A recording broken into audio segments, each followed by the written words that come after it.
Hi, I'm Glenn Simpson, and I've collected comics for over 40 years, and I'm showing off my collection one box at a time.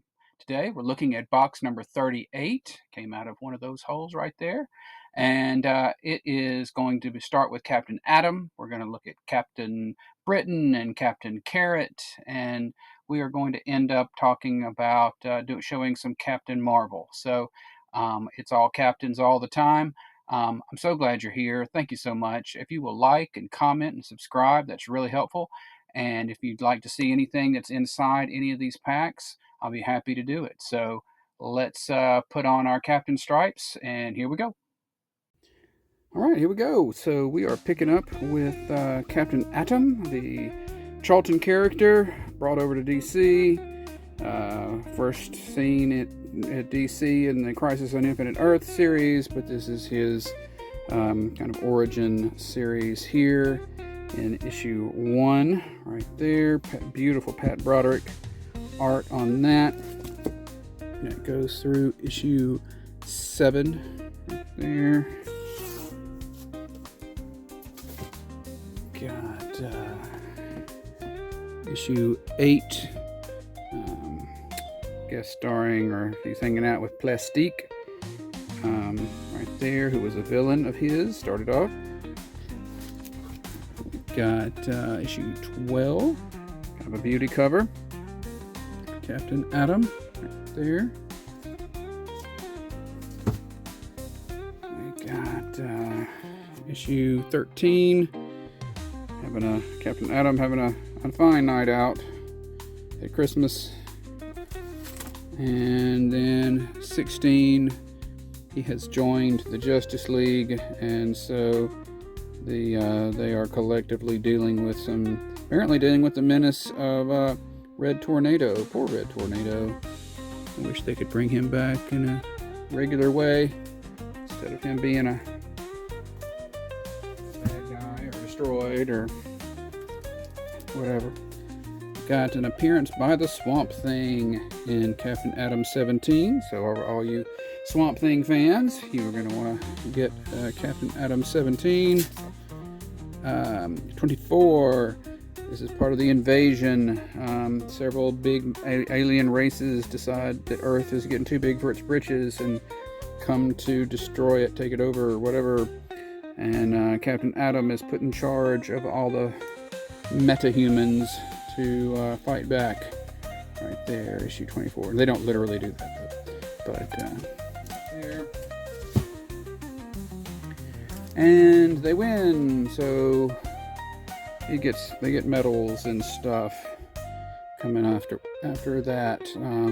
He is, of course, born in the late 60s during the Vietnam era, which is why he's all mutton chops and stuff.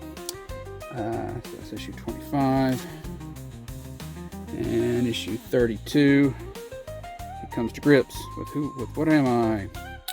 Right there, his powers are starting to fade, or something happens and he loses his powers, and he had kind of gotten used to having them.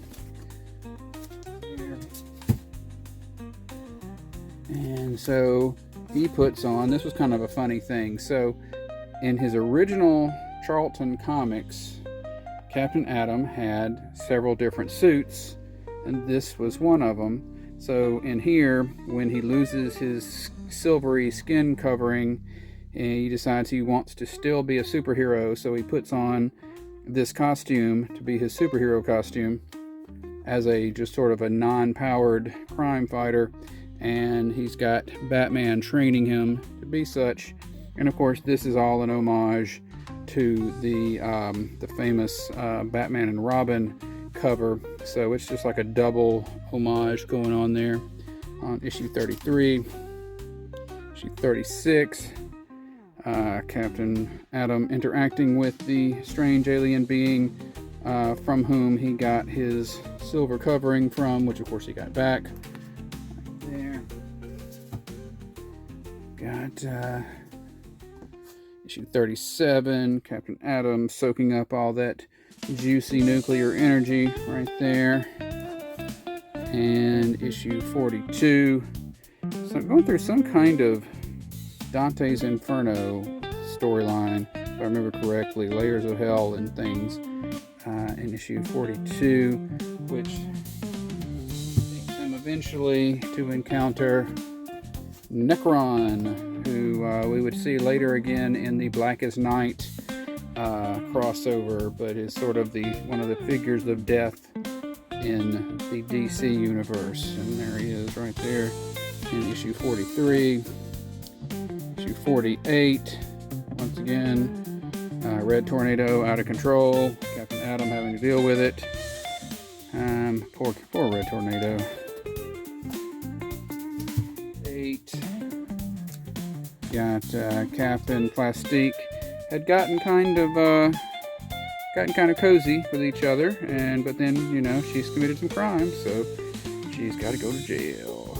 Right there. So 49, 52. I don't remember what happened here. Cap's in space, reaching out for some peace and quiet, curling into the fetal position. 52.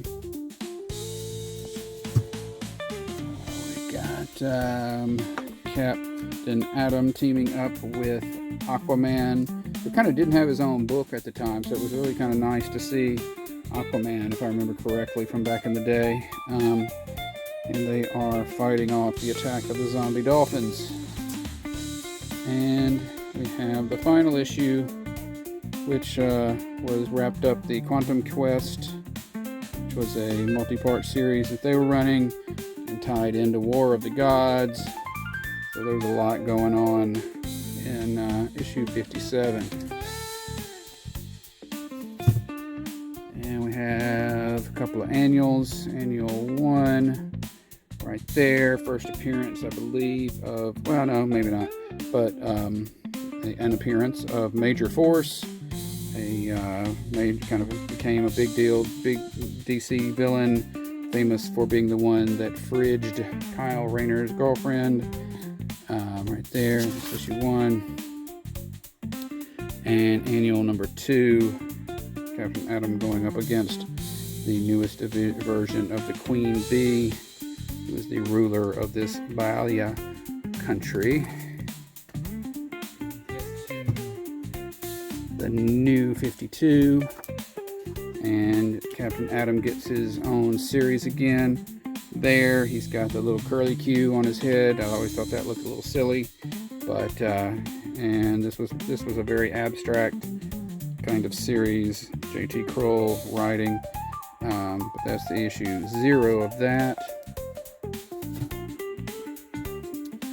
And then we have the issue 1 of that series right there, and it goes through issue 8 right there. Couldn't tell you what. I don't even remember what was happening.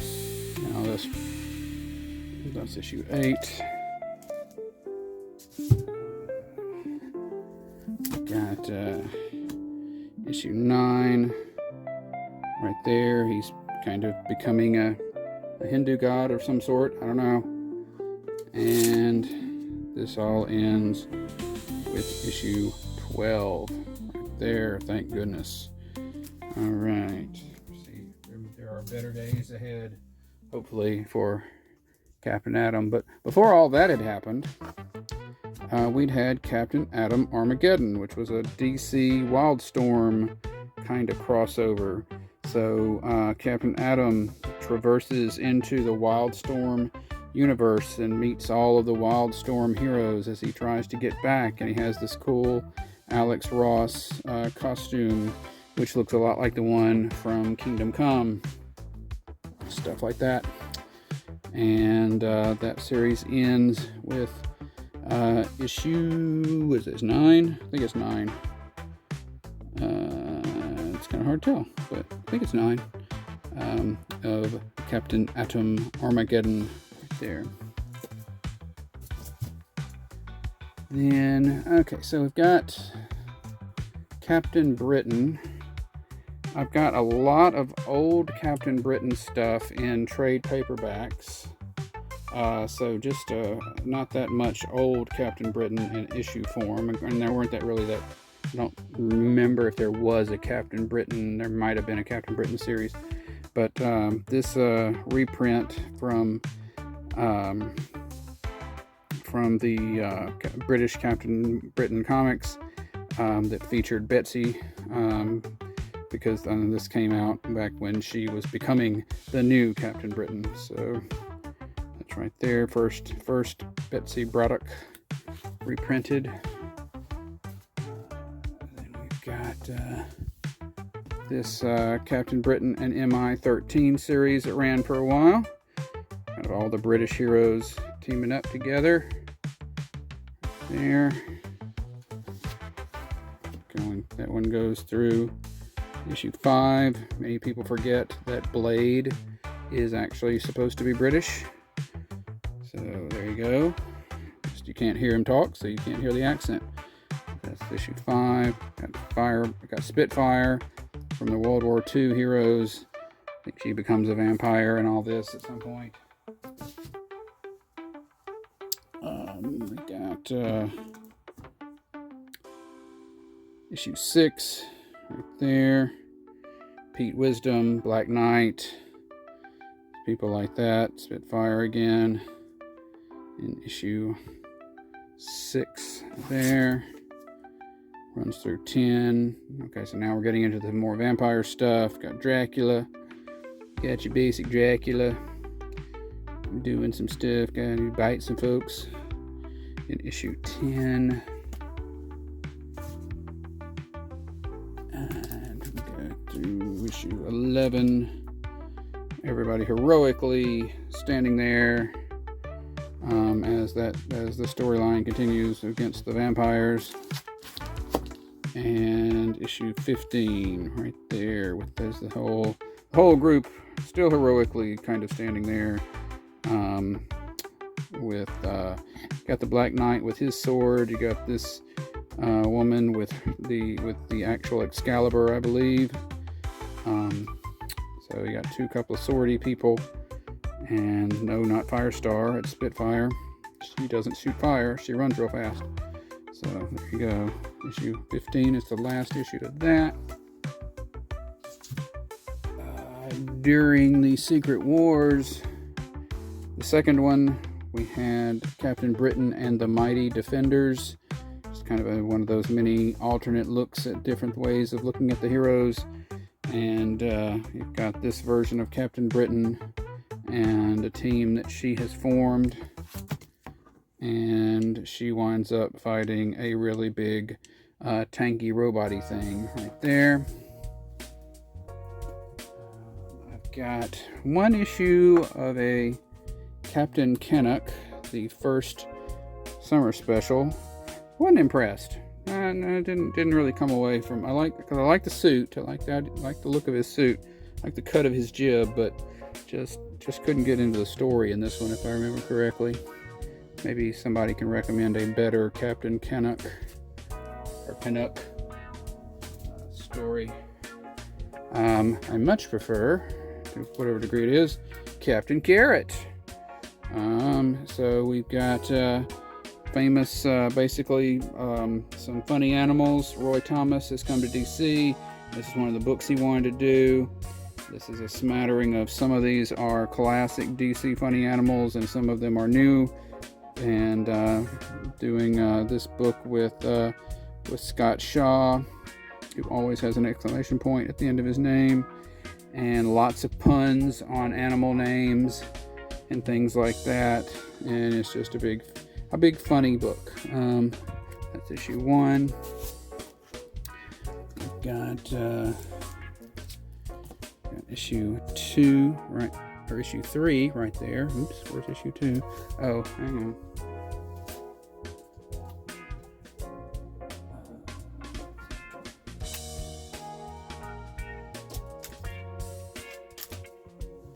Hang on. Alright, so we got issue, I don't know why, but issue 2 is a big boy book. It's going for, I think there's only one copy that sold lately at all, and it sold for like $50 or something, and so the price guides have got it down. It's like a $50 book, so that's kind of weird. That's issue 2. It ain't because it's the first appearance of Armadillo, I can tell you that much. But that's issue 2 of that. And then we go to, issue 3, Fighting Frogzilla, right there. We jump to issue 8, right there, going up against the Timekeeper.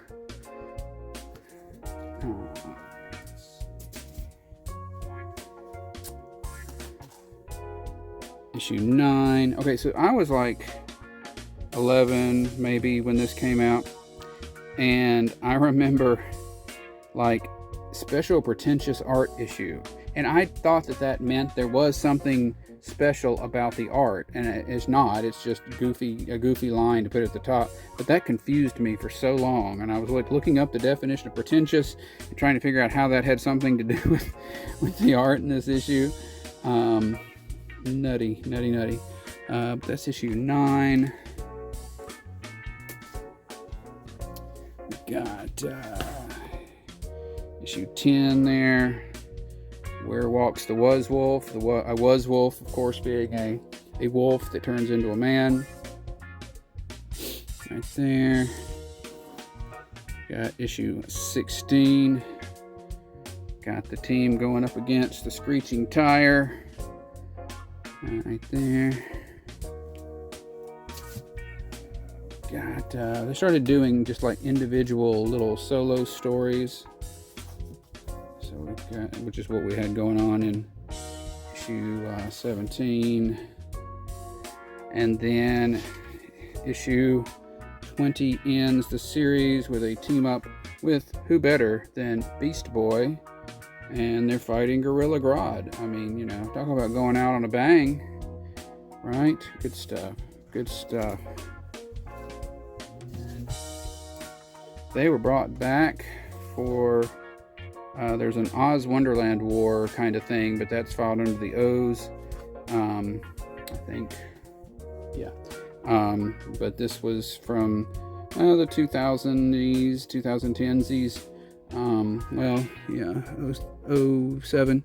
So brought back the team, and in that countdown period, lots of inside jokes. They got references to CGC and things like that. That's issue 1, written by Grant Morrison. Oh, but no, not written by Grant Morrison, another Morrison. That's the joke. That's the whole gag there, right there. Anyway, back in focus. Issue 1, issue 2, right? Ooh, issue 2, right there. Got Alley Catabra showing up. One of my favorites. And for some reason, people pay big bucks for issue number 3, so it's why it's in the Mylar right there. The new dogs. And that's Captain Carrot. So that brings us to good old Captain Mar-Vell. Now, of course, the Captain Mar-Vell, DC Captain Mar-Vell, is all filed under Shazam this and Shazam that. For the most part, this is going to be the Marvel Comics Captain Mar-Vell, Captain Mar-Vell, Kree alien warrior, come to infiltrate Earth and decides he likes it and takes care of us. So that's issue 41 right there. And this one goes through issue 44 right there. Let's see, this is one of my favorite costumes in comics. Just, I don't know, I just really dig this suit. Looks good, except for the fact that this whole the mask going all the way up to the hairline. Sometimes they do that, sometimes they don't. It doesn't make any sense because, you know, how are you going to do that? But anyway, issue 45 right there.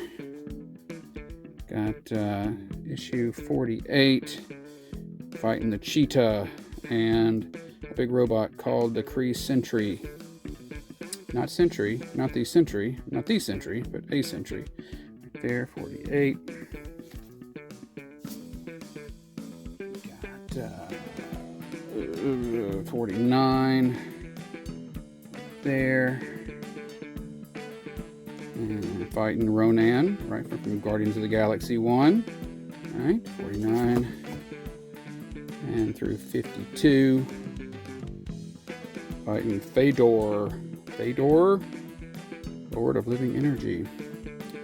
While the World Screams, issue 52. Got 53. Gil Kane doing a cover. By Captain Marvel teaming up with Black Bolt of the Inhumans. Do some stuff right there. 57. Captain Marvel going up against Thor. Now this one, somewhere around in here, is when I had a subscription at the time, and I'm pretty sure that I thought when I ordered the subscription, not really understanding DC from Marvel, I thought I was getting Shazam, but I still enjoyed this stuff.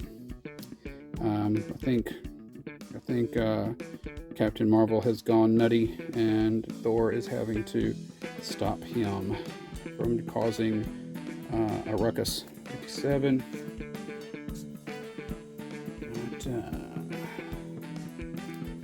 Issue 58, right there.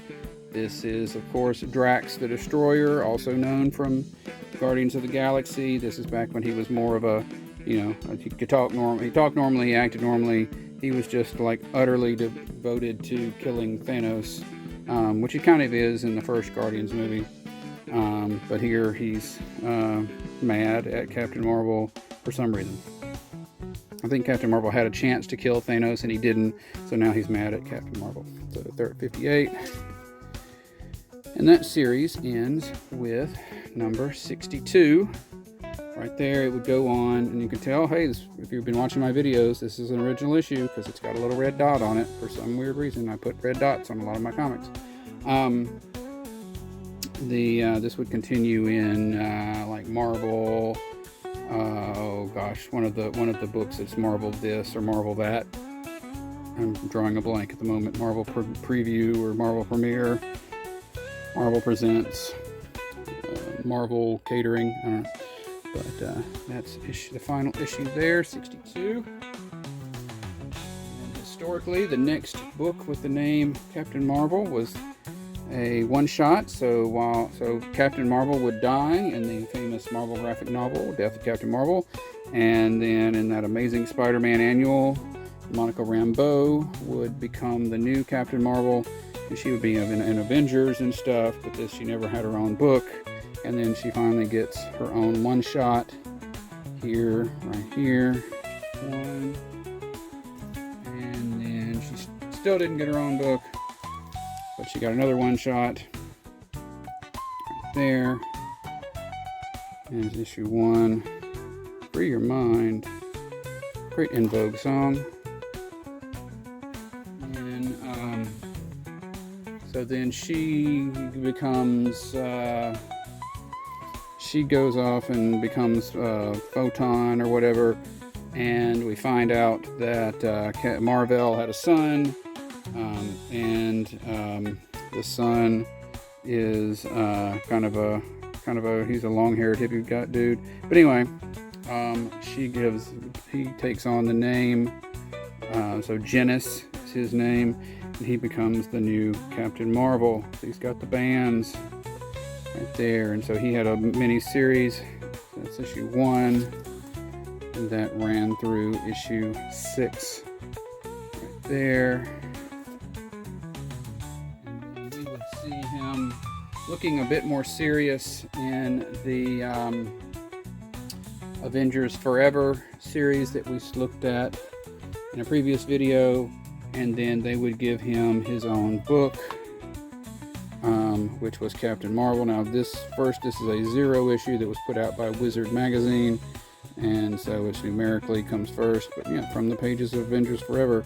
And for a while there, the original Mar-Vell, he would clack his negabands together, and it would switch places with Rick Jones, a young man. And whoever wasn't in the rail world would be in the negative zone. And that was kind of a throwback to the DC Shazam, where Cap and Billy would change places. So Genis and Rick Jones find themselves in the same situation again. So this series involves them having to constantly switch back and forth in space. That was issue 0. Here's the main issue 1 of that right there. Also a good suit, but I like the other one better. And that runs through issue 8. This is not a popular, expensive series. It's very much a dollar box kind of thing, but it's history, man. So right there, issue 8. Got Jim Starlin classic artist doing some cover there. Got Silver Surfer, got Super Skrull.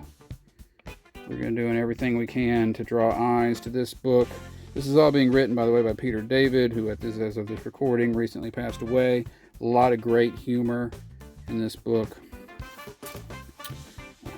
Issue 12, getting into the maximum security storyline, where the alien races dump off all of their biggest alien criminals onto Earth, and their heroes have to deal with that. Issue 12. There was issue 13 right there. Kind of a succubus kind of bad guy there. Got issue 16 there.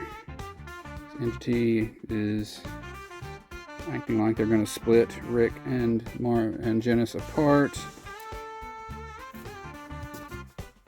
Got some more big names here in issue 17. Jim Starlin is back, and we got some Thor and some Thanos action going on here. Then we go to issue 20. Right there, kind of a weird genie dude appearing. Issue 20. We've got issue 21. Like lots of Captain Marvels from various timelines or something like that, teaming up to do some stuff. And issue 24. Right there, Cap fighting that dude. Right there, 24. Can't remember them all, folks. 25. So we had seen Rick Jones, who's been appearing in this book the whole long as a young man, in the Hulk Future Imperfect as an older man who was missing an arm and I think missing a leg, or maybe just missing an arm. And so here in this follow-up to that, now we're seeing sort of old man Rick showing up, and some things going on there. So that's issue 25. We've got issue 28. Time flies. This was a 5-part series with Genis traveling to various places in time, one of which being the 2099 world right there. That probably rolls out of that old man Rick thing. Got some more of that old man Rick facing normal Rick. And these are all, of course, covers that could be set next to each other and make one big picture right there. And then this series ended with 35, but was immediately rebooted. There was some kind of bet and about who could do a better selling book. And Peter David's entry was a revitalized version of this series, Captain Marvel. So we have a fresh number 1 right there. So same writer, same artist, but just a little shift in direction. But that's issue 1. Got some different cover artists on this. Got Phil Noto doing a few covers, obviously, such as this one right there. That one. Genis takes on a suit that's more like Mar-Vell's first suit before he took on the blue and the red, and he goes a little nuts, so he's kind of lost his mind, and very entertaining. Issue 5 there, runs through issue 10, guest starring that spider guy right there. Coven Part 2. Just a beauty cover. Issue 11 of Captain Mar-Vell here. Still got his star face, but he's wearing the other kind of suit. Issue 11. Issue 16 there. Crazy Like a Fox. That was again part of his I've gone nuts, but I actually have a plan. I sound like I'm nuts, but I actually have a plan kind of thing.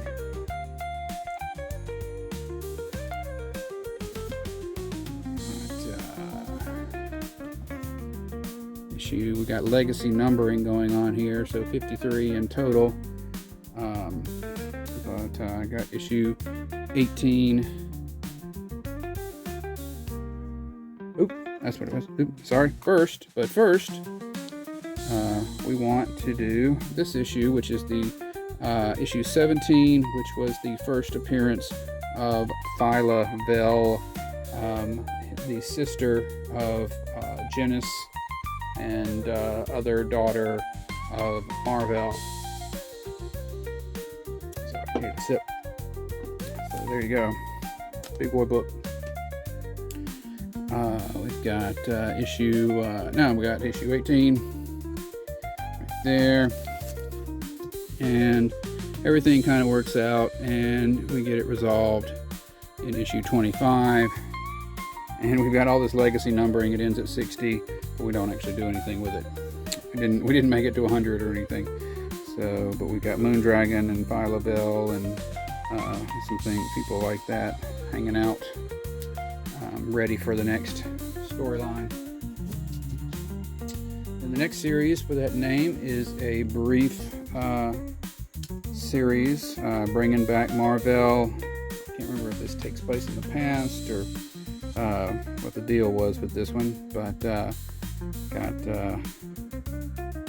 some cool artwork on that. And that ran through issue 5. This was Secret Invasion, so I think this was a scroll. Just long story short, if this was Secret Invasion, highly likely this was a scroll. So there you go, issue 5 of that. And then we pick up with Carol Danvers, having been Ms. Marvel for a long time, taking on the Captain Marvel name for herself and becoming the new Captain Marvel, more sure of herself, flying higher, mightier, however that works. So that's the first issue of that, and we run through issue 8 of that one. Kelly Sue DeConnick doing the writing on that. She made a brief cameo in the Captain Marvel movie. Got Captain Marvel 09 right there. And this one runs through issue 13 of The Enemy Within. It's a crossover with the Avengers Assemble book. We talked about that in that video there. We got issue 14, which is the cameo appearance of Kamala Khan.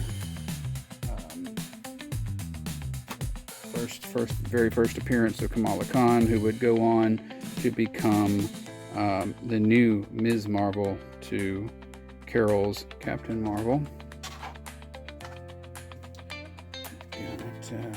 Let's see, issue 15 right there, down space. And of course, Carol Danvers had that time when she was called Binary, and so she's kind of showing some of her binary powers there. Got issue 16 of that, hanging out with Spider-Woman and Hazmat from the Avengers Academy group. And we got this one, which I believe is like the second cameo appearance of the of Kamala Khan right there. I think that's supposed to be Kelly Sue DeConnick is right there. That's what that is. That's why that's in. That's the Red Dot book. And then, you know, this series just kind of keeps getting rebooted, starting over with issue 1. So we've got the next series. I think I saw we're on issue like series like 11 now. But well, and that includes the Mar-Vell series. So you got Captain Marvel number 1, another one, and number 8, getting into Rocket Raccoon and the whole Flerkin thing. So he's the first one to tell her, hey, that's not a cat, that's a Flerkin. No, of course it's a cat. And then, of course, it turns out to be a Flerkin. Right there, issue 8. We got issue 9, hanging out with rock star Lila Cheney, mutant rock and roll singer with the power to teleport, but only across like galactic dimensions. She can't just go across a room. So that's Captain Marvel number 9. And this version ends with issue 15 right there. And we've got the next edition, which is this one right here. We have a new writer, Captain Marvel number 1 right there. This is one where she's kind of in charge, got a space station, and she's got the team called a Mega Flight that which are former members of Alpha Flight, showing up in there, I believe, if I remember correctly. Edition 4. Oh, wait, no, they are Alpha Flight. Okay, sorry. Didn't mean to demote them. So she's kind of heading Alpha Flight, which is no longer a Canadian team. It's an outer space team or something like that. So join the might that is Alpha Flight. Issue 5. Then we get Civil War 2. She was on, this war was between Carol Danvers and Tony Stark. An Inhuman with the ability to see the future. Carol wants to use him to go ahead and put people in jail for crimes they haven't committed yet. Tony thinks that's not reasonable. Civil War 2, Captain Marvel 10. Then Marvel does their thing where all of the books jump up into Legacy, and oh, this irritated me because this is not the total number like of all the books that we've just seen. This is all of the Carol Danvers series. So with her original Ms. Marvel series added to her Captain Marvel series. So this was not the total of all the books named Captain Marvel. So that irritated my sensibilities. But anyway, Marvel Legacy 125, Captain Marvel, Dark Origins Part 1, Out Sasquatch. 129, continuing Phil Noto cover, continuing that storyline of Dark Origins. And that was the end of that series. So then we go to the next series. We go to Captain Marvel number 1. Looking at all the various costumes she's worn. Now we got Kelly Thompson writing. good old issue 1s of Captain Mar-Vell. Right there. Goes through issue 4. Got a showdown with Rogue, of course. Rogue famously stole Ms. Marvel's powers back in the day, and she only slowly gained them back, but then Rogue kept them for a long time, and therefore she could fly and was invulnerable and things, in addition to being able to steal people's powers. It's issue 4. They made friends for the most part, but apparently here they're having a little disruption. At issue 5, bit of a wasteland showdown there. I don't remember what's going on there, but that's certainly a pretty cover. Got issue 8 right there. She is recently been discovered to be half Kree.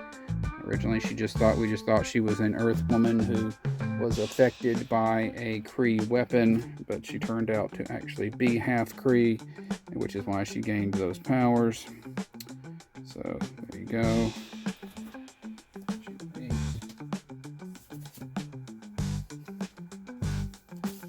Issue 9. Cool Mark Brooks cover right there.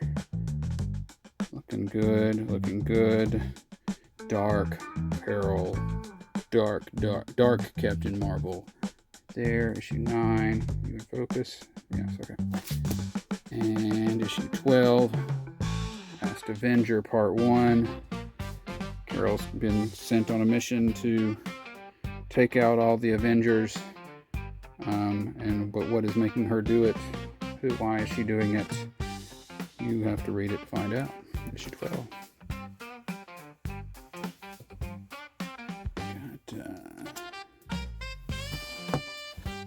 Issue 13.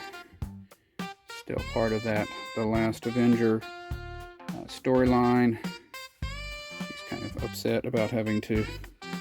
Oh, and also nobody realizes that's her in the suit. That's the other thing. So she's trying to tell them it's her in the suit, and they can't hear her or whatever. Anyway, issue 13, issue 16, hanging out. Got the shield and the hammer there, right there. Legacy issue number 150, which of course I still think is a bunch of hooey, but anyway.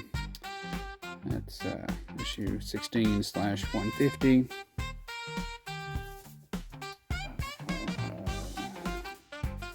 Got issue 17, teaming up with their old buddy, the Wolverine. Right there.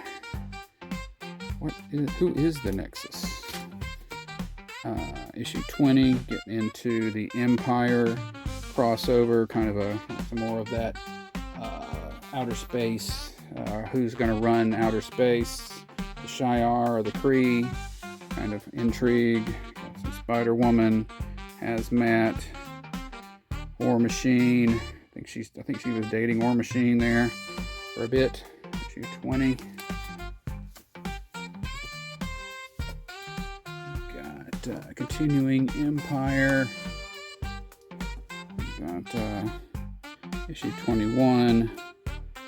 Don't remember who died, but somebody died with missing their ultimate weapon or whatever it is that they call it. And then I have issue 24.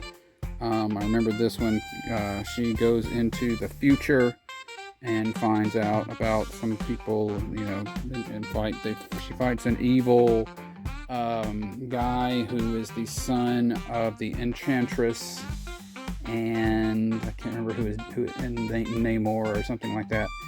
And so then later she's got to come back to the present and make sure that never happens, because he was evil here in issue 24. And that is all for this box. All right, that was box 38. Next time we'll do 39. We will finish up Captain Mar-Vell. We'll do a little Captain Universe and a few things like that. And we will get into some Catwoman. So If that's your bag, I hope you'll be here.